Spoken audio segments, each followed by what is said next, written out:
मेरा नाम है मोहित और आपका स्वागत है हमारे यूट्यूब चैनल हिस्ट्री चैंपियन में। तो जैसा कि आप जानते हो, आपका जो पेपर होने वाला फेडरल सिस्टम, उससे संबंधित जितने भी इंपॉर्टेंट क्वेश्चन हैं वो सारे के सारे मैं आपको करवाने वाला हूँ। ये कंप्लीट वन शॉट वीडियो होने वाला है। इस वीडियो में आपका कंप्लीट का कंप्लीट रिवीजन देखने को मिलेगा। किसका? फेडरल सिस्टम का। तो आपको क्या करना है, चैनल को सब्सक्राइब कर देना है, वीडियो को लाइक कर देना और अपने दोस्तों को जरूर से शेयर कर देना है। साथ के साथ ये PDF है सॉल्यूशन वाली, टेलीग्राम पे आपको देखने को मिल जाएगी। कहाँ पर देखने को मिल जाएगी? टेलीग्राम पे देखने को मिल जाएगी। टेलीग्राम का लिंक है, डायरेक्ट PDF का लिंक डिस्क्रिप्शन में दे दूंगा, वहाँ से जाकर आप इस PDF को डाउनलोड कर सकते हो। साथ के साथ आपको क्या करना है, चैनल को सब्सक्राइब कर देना है। और अगर आप कोई भी प्रोडक्ट खरीदना चाहते हो फ्लिपकार्ट पे, अगर आप राजस्थान जीके की तैयारी करते हो, दिल्ली पुलिस की तैयारी करते हो, या फिर और भी कोई चीज़ें खरीदना चाहते हो, तो यहाँ पर प्रोडक्ट का ऑप्शन दे रखा है। इस प्रोडक्ट के ऑप्शन पर आप जैसे क्लिक करोगे, यहाँ पर अलग अलग प्रकार के आपको चित्र दिखाई देंगे। इस पर क्लिक करके फ्लिपकार्ट पे कोई भी चीज़ खरीदना चाहते हो तो खरीद सकते हो, आपको सबसे सस्ती दरों में मिल जाएंगी। चलो शुरू करते हैं अपन पहले प्रश्न से। भारतीय संविधान के संघीय विशेषताओं की विवेचना कीजिए। तो भारतीय जो संविधान है उसमें जो संघीय व्यवस्थाएं हैं उस पर आपको क्या करनी है, उस पर आपको बताना है। तो भारत में किस प्रकार का संघ देखने को मिलता है? तो संघीय ढांचा क्या होता है, जिसमें काफ़ी एकात्मक जो विशेषताएं हैं वो देखने को मिलती है। मतलब संघीय ढांचा क्या होता है, जहाँ पर राज्य और संघ मिलके एक साथ रहे। संघ क्या होता है, मतलब दो भाईला ही व कन्या, मतलब कहीं एक छोटो भाई और बड़ो भाई हैं वह मिलके एक साथ रही, है ना। इस प्रकार से आपको ये समझना है। इसको संघीय ढांचा के नाम से जाना जाता है। इसमें अलग अलग प्रकार की प्रणालियाँ देखने को मिलती हैं, जिसमें पहली प्रणाली है द्वैध शासन प्रणाली, ड्वेल पॉलिटी। इसमें क्या होती है, आपके सामने जो केंद्र और राज्यों के बीच में शक्तियों का विभाजन देखने को मिलता है। तो भारत में क्या है, जहाँ सेना है, सेना की का केंद्र संभाला है, लेकिन पुलिस कौन संभाला है? राज्य संभाला है ना। वन क्षेत्र है, वन क्षेत्र उन संभालने को की को कार्य है। वन मतलब जंगल जंगल है को संभालने को केंद्रीय को कार्य है, ठीक है। लेकिन जो आपका सामने जो पशुपालन है, पशुधन है, उन संभालन को की को कार्य है? राज्य को कार्य है। तो ये अलग अलग प्रकार की शक्तियों को विभाजन करे गए हैं। भारत में मुख्यमंत्री की भी ताकत आपकी जगाई और केंद्र की जो प्रधानमंत्री की ताकत आप आपकी जगाई, और दोनों के बीच में किस शक्तियों को विभाजन है और दोनों ने एक दूसरे के साथ मिलजुल के चलना पड़ा है। समझ में आ गई? तो यहाँ समझ लो, एक कोई कंपनी है जिसके अंदर के है HR भी है ना, और आपका CO भी है। तो दोनों की आपकी जो शक्ति हैं, जिनमें CO के पास कम शक्ति हैं, HR के पास कम शक्ति हैं, लेकिन दोनों ने एक साथ मिलजुल के काम करना पड़ेगा आगे बढ़ने के लिए। संविधान की सर्वोच्चता, संविधान की सर्वोच्चता क्या होती है? भारत का संविधान लिखित और सर्वोच्च है।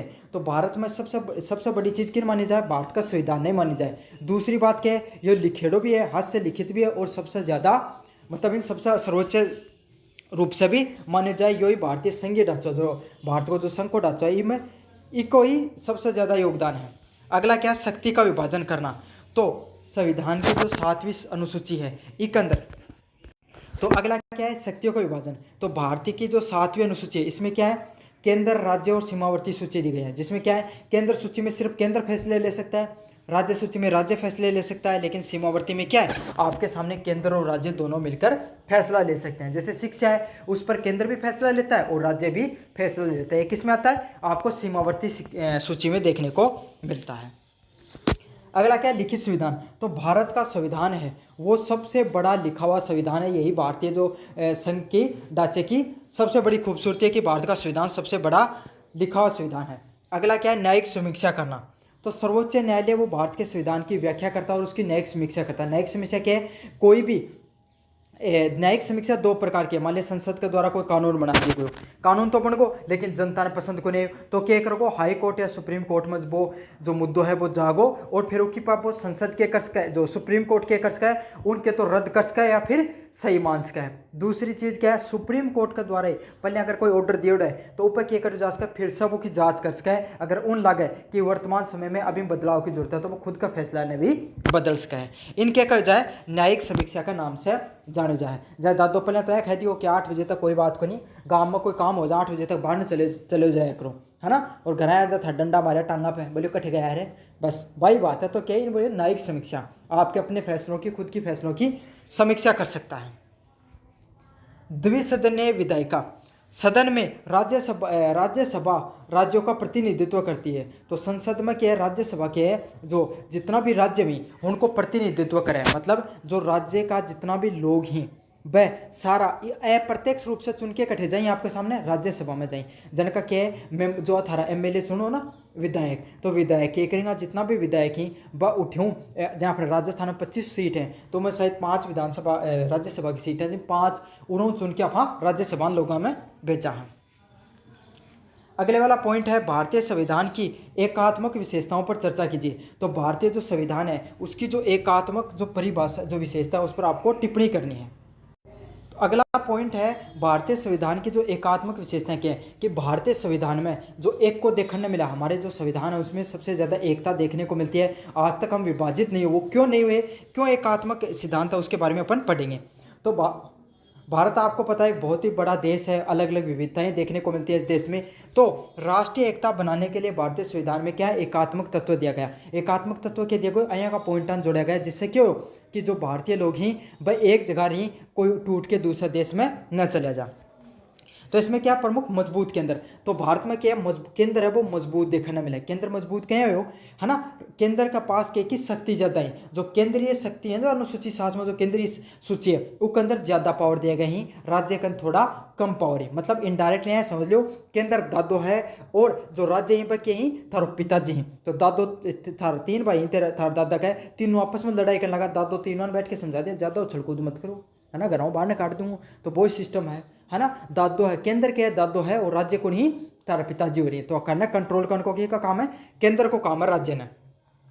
अगले क्या प्रावधान है, आपातकाल का प्रावधान। तो आपके सामने आपातकाल की जैसे स्थिति लगती है उस समय जैसे आपातकाल की शक्ति लगती है उस समय आपके सामने केंद्र और राज्य की जो शक्तियां हैं उसको अपने अधीन करके रखता है। तो आपातकाल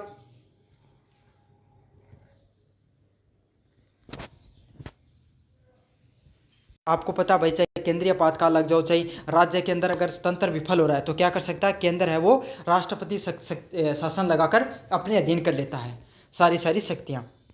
अगले वाला है राज्यों का अस्तित्व केंद्र पर निर्भर। तो आपको पता है संसद में नए राज्यों का निर्माण बनाना, उनके सीमाओं का विस्तार करना, उन्हें स्पेशल प्रोविजनल फंड देना, मतलब ज़्यादा पिसो देना, अलग कोई अगर कोई लोग चाह रहे हैं कि उन्हें अलग राज्य को निर्माण करना, तो सारा का सारा की हाथम ही केंद्र का हाथम है। तो केंद्र है उन राज्य की उत्पत्ति से लेकर ज़्यादा शक्ति है, मतलब सबसे ज़्यादा शक्ति केंद्र के पास ही। अगला है एकीकृत न्यायपालिका। तो भारत में न्यायपालिका भी कैसे देखने को मिलती है, एक ही न्यायपालिका देखने मिला है, जिनके सुप्रीम कोर्ट है वो सबसे बड़ा कोर्ट है और हाई कोर्ट है वो को फैसला पे के निर्भर रही है, और फिर उन नीचे के अधीनस्थ न्यायालय देखने मिले। तो क्या है, एक न्यायालय है जिसकी शक्ति सबसे ज़्यादा सर्वोच्च मानी गई है। तो इससे क्या है, जो फैसला है उनके अंदर कोई टकराव देखने को नहीं मिला है। एकाकृत संविधान क्या है, पूरे देश में एक ही संविधान लागू है। जम्मू कश्मीर को भी अब हटाने के बाद में वापस भी समान संविधान लागू हो गया। पहले उनके लिए अनुच्छेद 370 में अलग संविधान की बात कर रखी थी। तो यही है, एकीकृत संविधान के जो नियम है उनको लागू कर रखा है। इसलिए भारत को क्या कहा जाता है, क्वासी फेडरल कहा जाता है। क्वासी फेडरल क्या होता है, जहाँ पर केंद्र के पास भी शक्तियाँ होती है और राज्य के पास भी शक्तियाँ होती है, लेकिन केंद्र के पास शक्तियाँ राज्यों के मुकाबले कुछ अधिक शक्तियाँ देखने को मिलती हैं। अगले वाले पॉइंट की बात करें अपन, केंद्र और राज्यों के बीच में प्रशासनिक संबंधों की व्याख्या कीजिए। तो केंद्र और राज्य के बीच में किस प्रकार के प्रशासनिक व्यवस्थाएं देखने को मिलती हैं, उसको आप पर टिप्पणी करनी है। सबसे पहला अनुच्छेद 256 से लेकर 263 तक। इसमें क्या है, राज्य 256 से लेकर 263 तक आपके सामने राज्य को संविधान और संसद के द्वारा बनाए गए कानूनों को पालन करना होगा। तो इनके बता रहे हैं 256 से 263 के बीच में राज्य ने यह चीज़ समझा रहे कि अगर कोई केंद्र कोई कानून बनाए तो चुपचाप है ना, ज़्यादा कुटर मुटर मत करियो, चुपचाप क्या कर लियो, मान लियो। मतलब दादू अगर कोई बात खदी ना तो माननी है था सब ने बेटा ने, तो बाई बात है। या कौन सा अधिनियम है, 256 से लेकर 263 तक दी गई है। अगला क्या है, कार्यकारी शक्ति का विस्तार। कार्यकारी शक्ति क्या होती है, राज्य अपने क्षेत्र में कार्यकारी शक्ति का उपयोग करते हैं, किंतु केंद्र में यह शक्ति निर्देशन देने का अधिकार होती है। मतलब कार्यकारी शक्ति क्या होती है, देखो राज्य केंद्र के द्वारा अगर कोई भी कानून बनाए गए तो ऊपर क्या करोगे, राज्य को क्या कार्य है, उन्हें लगान को जाए आयुष्मान भारत योजना लागू करी गई है ना। तो इन्हें क्या केंद्र के द्वारा तो बना दी गई, लेकिन अब राज्य को क्या काम है, उन्हें लागू करना। समझ में आ गई। तो ये कार्यकारी शक्ति रहे राज्य के पास सिर्फ, लेकिन संसद वगैरह के पास क्या रहता है, कानून बनाने का अधिकार केंद्र के पास ही रहता है। अगला संपत्ति और कराधान। तान बेरो है पिसाओं बिना किमी को नहीं हो जिकन भाया जी दादा कन ज़्यादा रुपये में कोई घर में ज़्यादा इज्जत है तो भाई बात है पिसा की कन रही केंद्र कन जीएसटी भी केंद्र दे सारी चीज़ें की कन दिन रही केंद्र का दिन रही। केंद्र सरकार राज्य सरकारों को निर्देश जारी कर सकती है विशेषकर जब वो संविधान या कानूनों का पालन ना हो। तो क्या ये तो संसदीय नियंत्रण बता दिया मैंने आपको।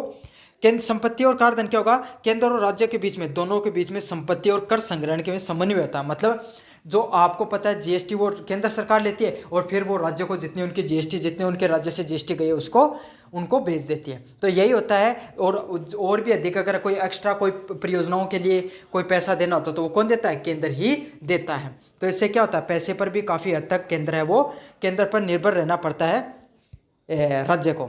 संसदीय नियंत्रण में क्या होगा केंद्र सरकार राज्य सरकार को निर्देश जारी कर सकती है विशेषकर जब संविधान या कानून का पालन नहीं हो। तो क्या कर सकता है दादो तनबेरो कोई ज़्यादा कुछ मत दिखा कर तो रह घर में तो उन्हें समझा देना। तो यही चीज़ है अगर केंद्र है केंद्र क्या करती है राज्य को समझा सकती है अगर वो कानूनों का अच्छे से पालन ना करें तब। समझाओगी क्या पिस्सो देना बंद कर देगी समझ में आप ही समझ जाएगा। अगले वाला पॉइंट क्या है विधायिका और वित्तीय संबंधों का परीक्षण कीजिए। तो विधायपालिका है और उसमें पैसों का क्या संबंध है इस पर आपको टिप्पणी करनी है।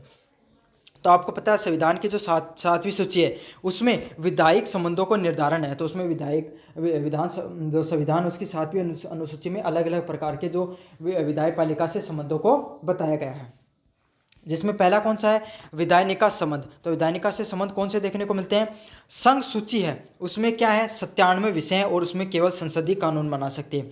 तो अलग अलग प्रकार की जो सूचियां देखने को मिलती है जिसमें संघ सूची है मतलब केंद्र की सूची है उसमें कितने विषय हैं कुल 97 विषय हैं जिस पर क्या है केवल संसद ही कानून बनाती है। अगला क्या है राज्य सूची है जिस पर 66 विषय हैं। तो राज्य सूची में कुल कितने विषय हैं 66 विषय हैं जिस पर राज्य और केंद्र जो जिस पर सिर्फ राज्य ही कानून बना सकते हैं। तो आपको पता चलेगा 66 राज्य के पास सिर्फ 66 अधिकार हैं और केंद्र के पास 97 अधिकार हैं। तो इसके पास क्या होता है केंद्र के पास ज़्यादा अधिकार होते हैं इसलिए वो क्या है वो चीज़ों पर ज़्यादा नियंत्रण रखता है। अगला क्या है सीमावर्ती सूची। तो सीमावर्ती सूची क्या है जिसपे 47 अधिकार हैं जिसपे दोनों कानून बना सकते हैं राज्य भी कानून बना सकता है और आपके सामने कौन बना सकता है अपना जो केंद्र बना सकता है जैसे शिक्षा स्वास्थ्य है ये सारे सीमावर्ती सूची में आते हैं। समझ में आ गया आपके सामने इन पे दोनों कानून बना सकते हैं लेकिन टकराव की स्थिति में केंद्र को सर्वप्रिय माना गया। मतलब अगर टकराव जहाँ आयुष्मान भारत योजना थी और अपने राजस्थान में जो या आरोग्य योजना लागू करी गई थी इससे दोनों का बीच में टकराव हो जा तो मान लेकिन मान्य करी जाएगी आयुष्मान भारत योजना नहीं मान्य करी जाएगी। वित्तीय संबंधों की पैसों की संबंधों की बात करें अपन तो केंद्र सरकार वो क्या करती है सबसे अधिक कर कौन वसूलती है केंद्र सरकार ही कर वसूलने का कार्य करती है जबकि वो क्या करती है कुछ हिस्सा अपना जो कुछ हिस्सा है कर का वो राज्य सरकारों में बांट देती है। तो अधिकतर कर वसूलने का कार्य किसका है केंद्र सरकार का है बाकी फिर वो धीरे धीरे राज्यों में भी बांट देती है। वित्त आयोग राज्य और केंद्रों के बीच में राजस्व वितरण को क्या करता है सुनिश्चित करता है। तो वित्त आयोग क्या करता है केंद्र और राज्यों के बीच में कितना पैसा है उसको आवंटित किया जाएगा इस चीज को सुनिश्चित करने का कार्य करता है। अगला पॉइंट क्या है जीएसटी परिषद वित्तीय संवाद का नवीनतम उदाहरण है। मतलब जीएसटी को निर्माण करे गो जीएसटी परिषद को निर्माण करे गो वो क्या वित्तीय संवाद मतलब सिर्फ ज़्यादा से ज़्यादा पिसो है वो केंद्र ही कर के रूप में इकट्ठो करेगी और कोई कौन कर सके। यूनिट नंबर 3 की बात करें राष्ट्रीय आपातकाल की स्थितियों और प्रभावों की विवेचना कीजिए। तो राष्ट्रीय आपातकाल के बारे में बताना कि भाई राष्ट्रीय आपातकाल क्या होता है।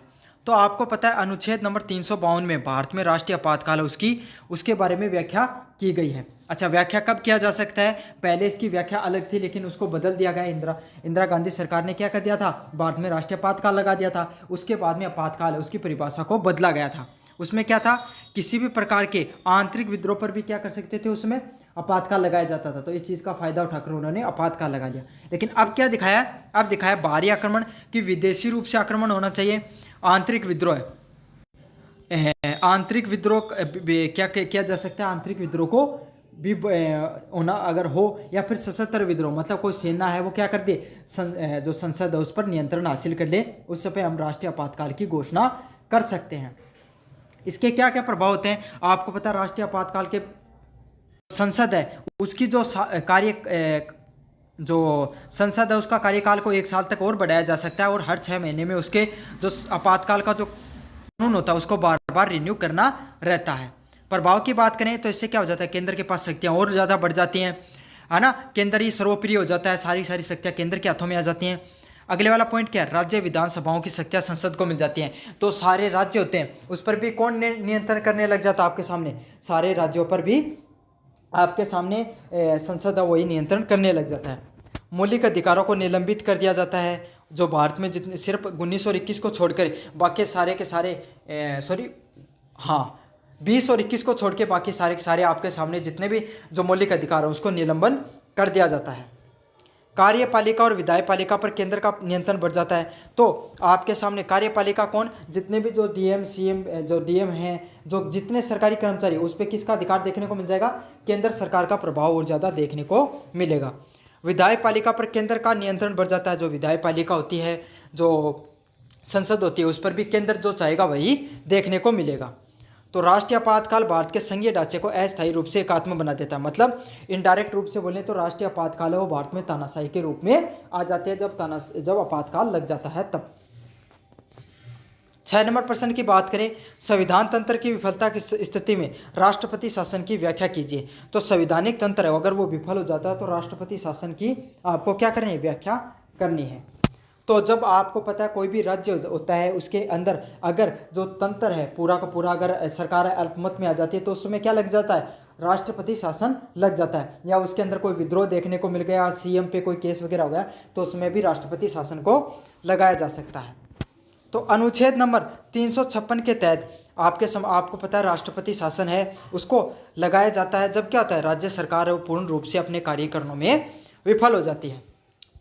अगले वाला पॉइंट क्या है, राज्य विधानमंडल को भंग कर दिया जाता है। मतलब राज्य जो विधानमंडल होता है, राज्य सरकार होती है, उसको राज्य सरकार को क्या कर दिया जाता है, राज्य सरकार को भंग कर दिया जाता है।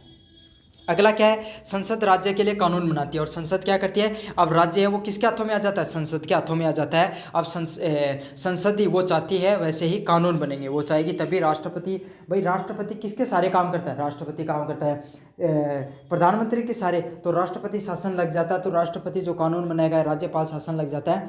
तो राज्यपाल को भी नियुक्ति आपको पता है केंद्र सरकार करती है। तो केंद्र सरकार जो चाहती है वही होता है। यह 6 महीने तक लागू रह सकता है और अंतिम और अधिकतम 3 साल तक बढ़ाया जा सकता है। तो इसमें क्या हो सकता है इसका नुकसान, इसको जब भीमराव अम्बेडकर ने जब लागू करा था तब कहा था कि ये भारत में ये बहुत कम लगेगा राष्ट्रपति शासन, लेकिन हुआ क्या, वक्त वक्त पर ये राष्ट्रपति शासन है भारत में लगता रहा है राज्यों पर। और इसकी कितने महीने तक लग सकता है, 6 महीने तक लागू रह सकता है। और इसको 6 महीने के बढ़ाकर कितने साल तक बढ़ा सकते हैं, 3 साल तक इसको अधिकतम बढ़ाया जा सकता है। यूनिट नंबर 4 की बात करें जिसमें क्या है, भारतीय संविधान में संशोधन की प्रक्रिया है। तो भारतीय संविधान है उसमें अनुच्छेद नंबर 368 है। अब अनुच्छेद नंबर 368 में क्या दे रखा है, संविधान में संशोधन करने की प्रक्रिया दे रखी है। और हमने संविधान में संशोधन करने की प्रक्रिया कहाँ से ली है, दक्षिण अफ्रीका से संविधान में संशोधन करने की प्रक्रिया ली है। पहले किस प्रकार से कर सकते हो आप, साधारण बहुमत से संशोधन कर सकते हो। मतलब कुछ प्रावधानों को साधारण बहुमत से बदला जा सकता है। क्या करो जा सकता है, जैसे नागरिकता, जब छोटे मोटे कानून होते हैं ना उनको अपन क्या कर सकते हैं, साधारण बहुमत से। मतलब साधारण बहुमत कैसा होता है, 50% से आपके सामने एक व्यक्ति ज़्यादा, मतलब इधर 30 वोट पड़े इधर 31 वोट पड़े तो क्या हो जाएगा, वो पारित हो जाएगा। विशेष बहुमत क्या होता है, अधिकांश जो प्रावधान संसद में विशेष बहुमत से पारित किए जाते हैं। जिसमें क्या होगा आपके सामने, जिसमें आपको देके रखेंगे भाई फिक्स क्राइटेरिया होता है, 1/3 2/3 है, इतने से आपको पारित करना होता है। विशेष बहुमत प्लस राज्य की सहमति, तो इसमें जो आपके सामने विशेष बहुमत में कौन से आते हैं, संविधान संशोधन है वो विशेष बहुमत संशोधन के अंतर्गत आता है। अगला क्या है, विशेष बहुमत प्लस राज्यों की सहमति। तो ये कौन से होते हैं, जिसमें आपको विशेष बहुमत भी लेना होगा प्लस राज्यों की सहमति होगी। तो इसमें ऐसे कानून होते हैं जिससे जो कानून बनाया जाएगा उसके जो राज्य का ढांचा उस पर भी प्रभाव पड़ेगा। जैसे जीएसटी का, जब जीएसटी लागू हुई थी ना तो उसमें क्या हुआ था, उसमें पहले केंद्र से जो संसद से पारित किया, फिर जितने राज्य से वहाँ से इसको पारित करना होता है। समझ में आ गया आपको। तो संविधान संशोधन की प्रक्रिया भारत में क्या कठोर और लचीला दोनों बनाती है। लचीला भी है भारतीय संविधान संशोधन की प्रणाली और कठोर भी है। अच्छा, कठोर, सबसे कठोर प्रणाली कहाँ की है? अमेरिका की। अमेरिका की में संविधान संशोधन करना बहुत मुश्किल है, सबसे कठोर प्रणाली है। और सबसे सरल कहाँ की है? ब्रिटेन की है। तो भारत ने दोनों को क्या किया? दोनों को अपनाया है। ब्रिटेन में एकदम साधारण बहुमत से कर लिया जाता है सब कुछ, और अमेरिका में क्या होता है? पहले आपको संसद से पास करो, फिर हर राज्य से उस संविधान संशोधन करने की अनुमति लो। अगले वाला है संविधान के मूलभूत ढांचे की अवधारणा को समझाइए। तो जो संविधान का मूलभूत ढांचा है उसको 1973 में केशवानंद भारती नवाब केरल राज्य के मामले में सामने आया था। तो इसमें क्या, जो हमारा प्रियम्बल है, प्रस्तावना है, उसको क्या माना गया है? हमारा जो संविधान है उसका मूलभूत ढांचे के रूप में माना गया है। अब क्या हुआ था? केशवानंद भारती के द्वारा एक केस लड़ा गया था केरल राज्य के खिलाफ 1973 में। तब पहली बार प्रस्तावना को सर्वप्रिय माना था। इसमें क्या बोला था? संविधान की सर्वोच्चता क्या थी? इसमें संविधान की सर्वोच्चता में विधायी पालिका, कार्यपालिका और न्यायपालिका के बीच में संतुलन बताया गया। क्या बताएगा? कि विधायी पालिका हो गई, कार्यपालिका हो गई और न्यायपालिका, इनके बीच में हमेशा संतुलन है वो देखने को मिलेगा आपके सामने। अगला क्या? न्यायिक समीक्षा करना। अगर कोई कानून बना दिया जाता है, अगर उसमें गलती पाई जाती है तो उसको अपन क्या कर सकते हैं? उसकी जो न्यायिक समीक्षा वो भी की जा सकती है, मतलब उसको एक बार फिर से बदला जा सकता है, रद्द किया जा सकता है सुप्रीम कोर्ट के द्वारा, और अपने ही जो कोई कानून बनाएगा उसको भी सुप्रीम कोर्ट रद्द कर सकता है, फिर बदल सकता है। अगले वाला क्या है? धर्मनिरपेक्ष। धर्मनिरपेक्ष क्या होगा? भारत एक ऐसा राज्य होगा जहाँ पर सभी धर्मों को समानता का अधिकार दिया गया होगा। अगला क्या? संघीय ढांचा। संघीय ढांचा का क्या है? जहाँ पर राज्य सरकार है ना और केंद्र सरकार अपने आपस में संतुलन बनाकर कोई फैसला लेंगी। और लोकतंत्र क्या होगा? लोकतंत्र है भारत में, लोगों की सरकार है वो चलेगी। तो सुप्रीम कोर्ट ने स्पष्ट किया था कि संसद संविधान में संशोधन कर सकती है लेकिन उसके मूल ढांचे को नष्ट नहीं कर सकते। तो सुप्रीम कोर्ट ने सबसे पहले यही बताया कि संविधान में संशोधन तो हो सकता है लेकिन उसका जो मूलभूत ढांचा उसको आप खत्म नहीं कर सकते हो। तो ये आपके सामने जो फेडरल सिस्टम है उसका पूरे के पूरे प्रश्नों को मैंने आपको करा दिया है। कैसा लगा वीडियो आपको जरूर से बताना, चैनल को जरूर से सब्सक्राइब कर देना और अपने दोस्तों को जरूर से शेयर करना। धन्यवाद।